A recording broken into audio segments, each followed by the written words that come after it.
Hello artist, Miss Simmons here, and today we're going to continue on to part 2 of our scratch art owl. If you haven't watched part 1 and drawn your owl yet, go ahead and go back and watch that video first. When you finish drawing your owl, my last instructions were to color it and to color it really smooth and dark with the crayon so that you covered up all the white. Even the white parts on my eyes up here, I've colored with a white crayon, and I've made sure that it's really good and smooth and solid. Because today, we're going to add the second layer of color. The second layer of color is going to be oil pastels. Now, if you're working on this from home and you don't have any oil pastels, that's okay. You can do this with crayons too. It's just a little bit trickier, and I'm going to show you both ways.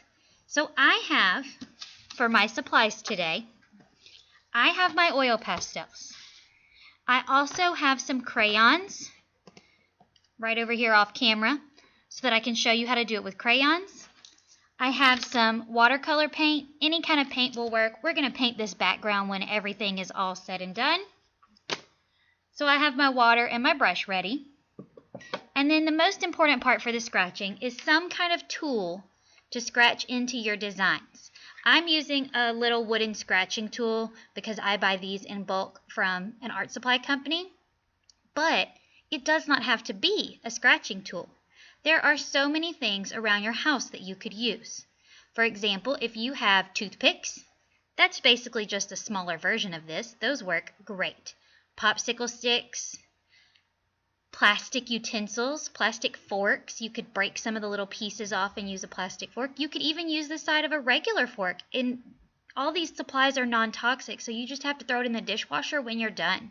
So there are plenty of things you could use to scratch. You could even go outside and find your own stick and then rub it on the sidewalk to make a little point and make your own tool. First, let's talk about how we have to do our color. So you can see my whole owl is colored. I already told you about the white too, colored with white crayon. If you're using oil pastels, you want to make sure you pick a color that is different than the one underneath. It needs to be something that's very different so that your color will show through really well. So for example, on my wing here where I've got this nice bright blue, I'm going to color it with a dark red. And when I put the oil pastel on, I only want to color the wing.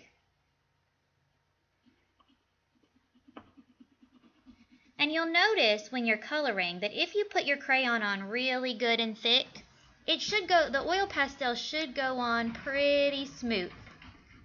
I have to push a little bit harder than I normally would, but that's just because I want to make sure I have a really solid layer of oil pastel. Now, if you are using oil pastels, remember, if they get on your hands, it's okay. They wash off with soap and water. But you may want to put something under your paper if you're working at home just to catch all of the little shavings that come off. Be careful not to rub your hand on them because they will smear. And I'm not worried too much about the little spots where I get out of the lines because when we finish scratching, we're going to go over this with a black and do a whole outline. Now, I'm going to go ahead and use this same color on all the other parts of my owl that are the same color blue. That's creating balance with my colors so that anytime I scratch into my blue, my red, it's going to have blue showing through.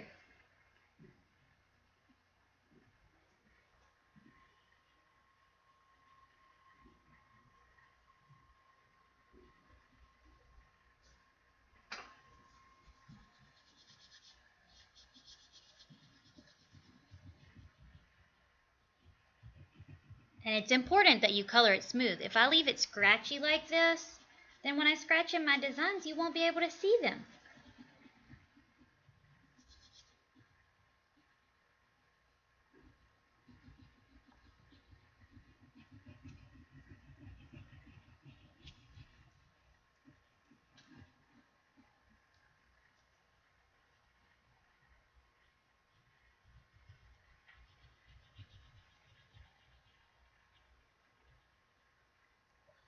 There we go.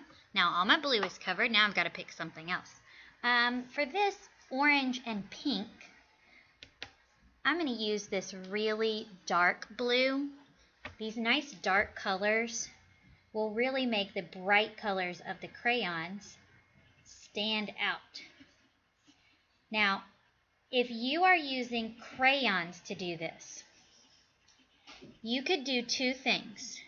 You could color the whole thing with black and then draw your lines back in. Or you could use dark colors like black, purple, brown, navy blue, brick red, forest green to fill in your spaces. I'm going to do crayons down here on these branches so you can see the difference, but I wanted to get these big parts filled in before.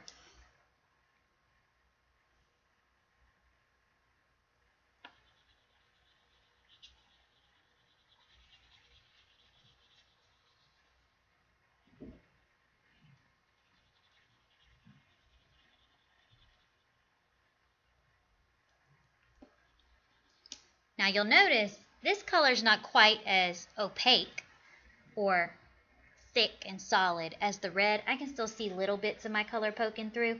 That's okay, because I'm going to end up scratching so much into this that it'll be just fine.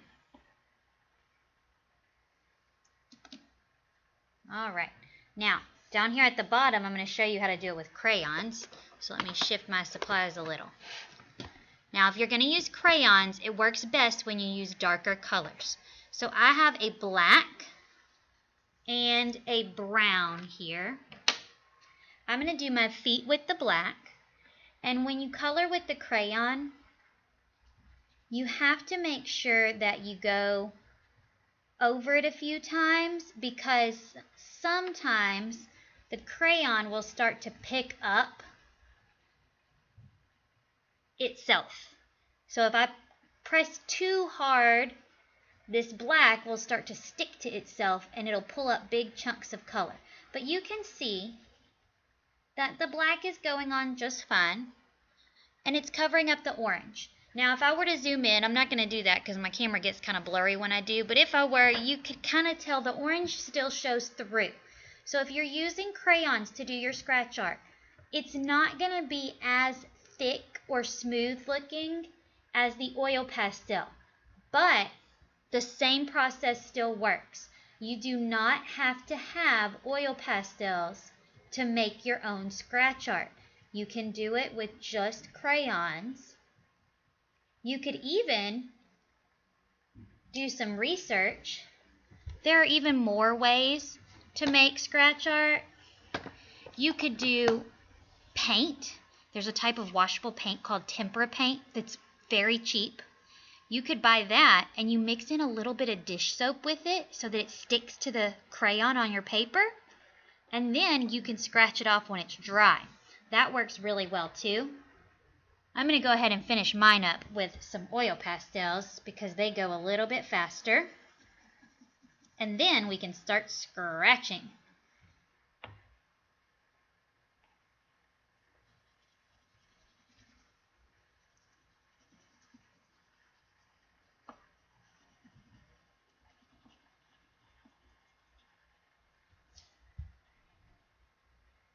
Now I would like to give special shout outs to our virtual learners because we have been having some amazing artwork turned in through Canvas. I was very impressed, especially with your bats that you put in your costumes. Kiana Peterson and Terrence Thompson had amazing bats.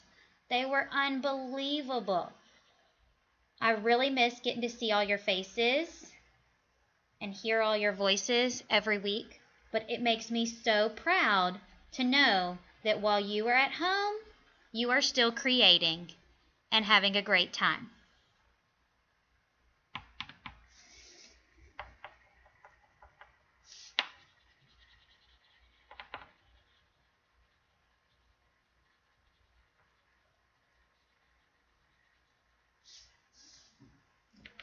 Okay, now up here where I've got this green color, I'm going to pick something different on top so you can see a little change. I'm going to use a lighter color.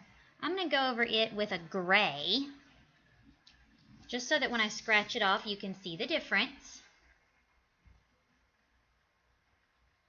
And you'll notice that as I'm going, my whole owl is getting a little boring looking with these big chunks of solid color, especially compared to how bright it was. That's okay. All those bright colors are going to come back. And they're going to be even more interesting when they come back because they're going to be designs scratched into these colors.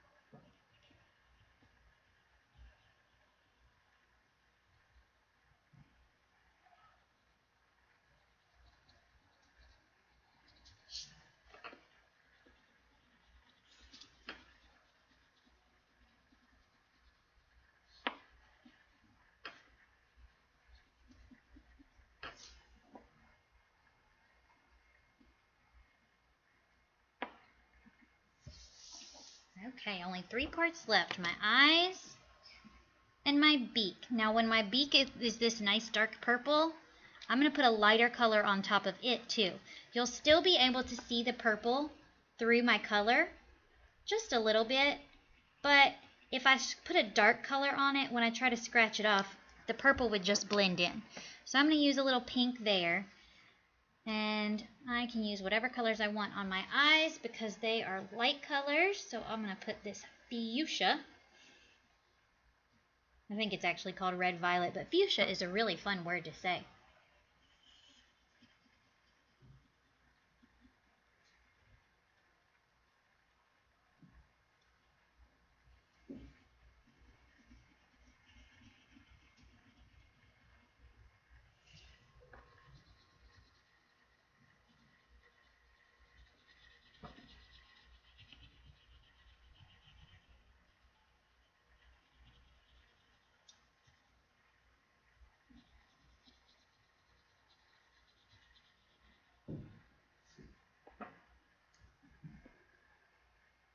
Alright, last spot. I need something that pink's going to show through really good. How about this blue color? Gotta make sure you think as you're going, will my crayon show up if I use this oil pastel, or is it just going to blend together? Because we want our designs to really pop when we start scratching.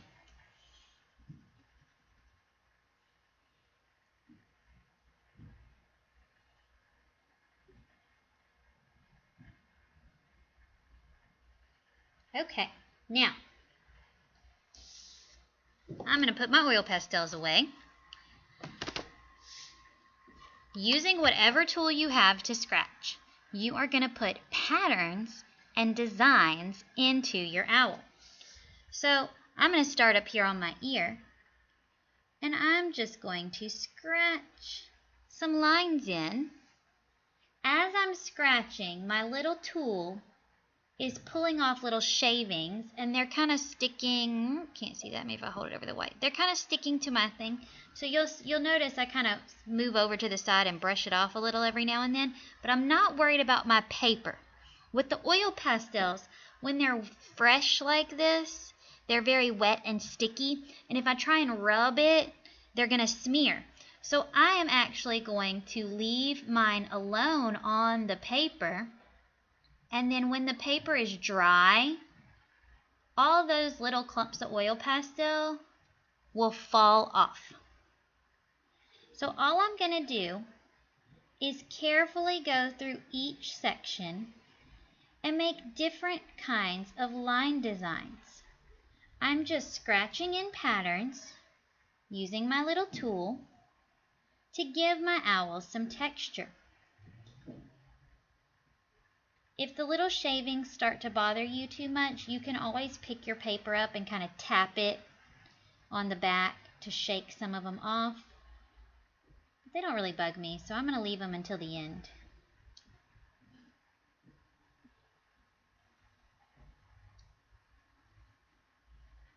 Keep your design simple. You don't want to get too crazy so that you start to lose the image of the owl. But make sure you don't forget the eyes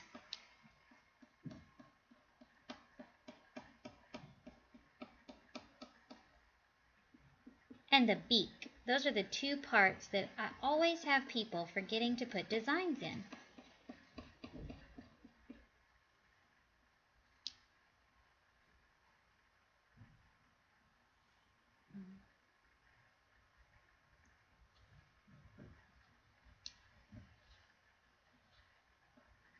Ooh, that orange looks good against that blue.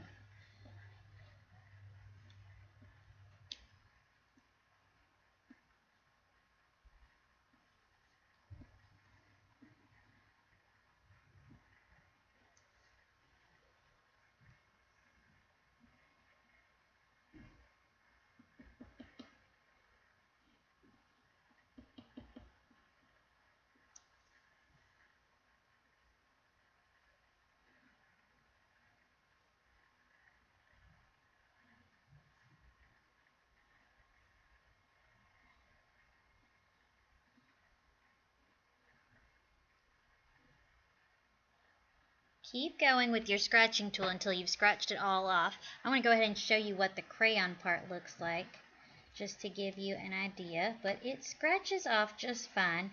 It's not going to be quite as smooth as the oil pastel. I have to push a little bit harder when I scratch into it, but my designs still show up.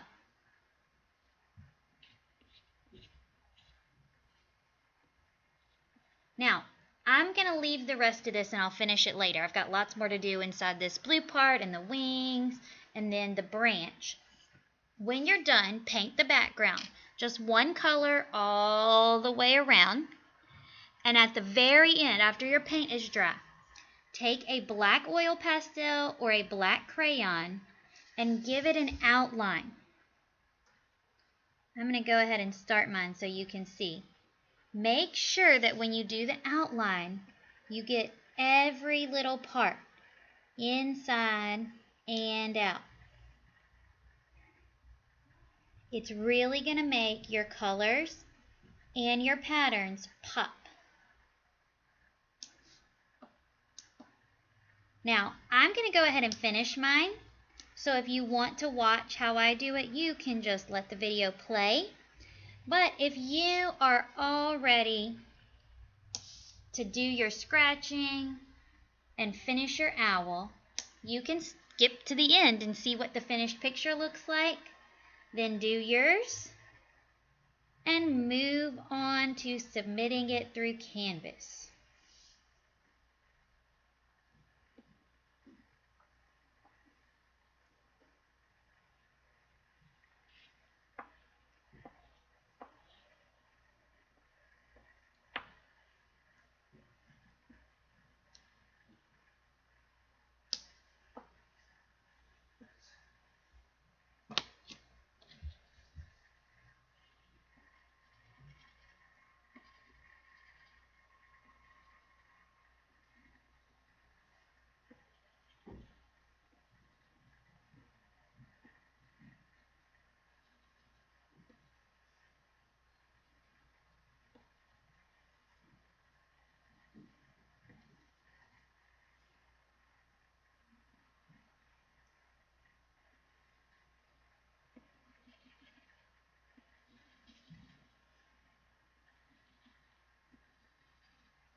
Alright, I think that looks pretty great. I'm going to take it off camera for a second and shake off some of that dust.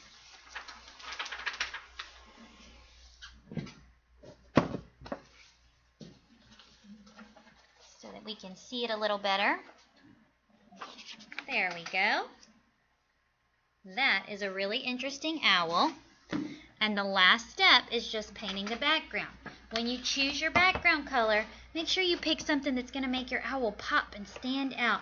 I think I'm going to do red, like mine's hanging out in the sunset. This red's kind of a pinkish red. Oh yeah, that looks great next against his dark red wings.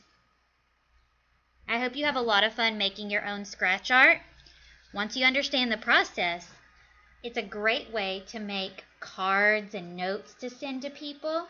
You could even scratch in your own little design and then send it to someone with a toothpick so that they can scratch into it too. So it's kind of like an interactive gift to give. And if you like the scratching part, but don't like the making it yourself part, there's tons of books, notebooks, sketch pads that come with scratch art pages in them.